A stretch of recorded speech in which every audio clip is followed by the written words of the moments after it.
ngày đi bàn tàu cua col cùi nấu prey sạ cùng để lừa mỏ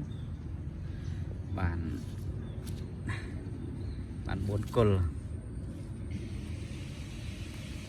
bàn buôn col vô mà đầm nấu award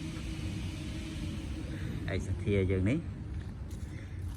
chạm mơ ột mơ từ ngọt này mới tờ hiệp đầm rô ớt cột mỏ bàn chânแต่នេះបានធំមួយមកដោយសារថ្ងៃនេះភ្លៀងតាមព្រៃខ្លាំងពេកទៅក៏ហើយទៅតែម្នាក់ឯងផងជាងទៅក៏បានតិចដាំនៅតាមដើមធ្នង់វាធំហើយហើយនេះយើងយកដើមគុយមកដាំនៅនឹងដើមធ្នង់ហ្នឹងឲ្យវា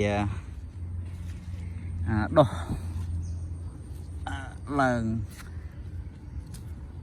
ដើមគុយនឹងចាំមើលចាំអត់មើលទាំងអស់គ្នាញាតិញោមតែភាពដាំដើមគុយនេះរស់អត់ហើយបើសិនជារស់នឹងថត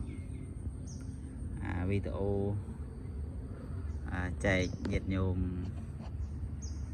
មើលម្ដងទៀតនេះដើមធ្នង់នៅក្នុងវត្តយើងនេះគឺធំហើយញោមប៉ុណ្ណានេះហើយ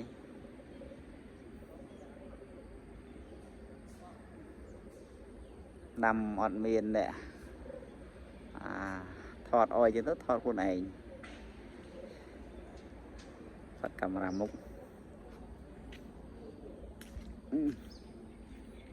ទោះមកបានតែ4គល់ទេដាំនៅមុខក្នុងវត្តនេះចាំមើលរស់ឬងាប់កន្លះខែមួយខែទៀត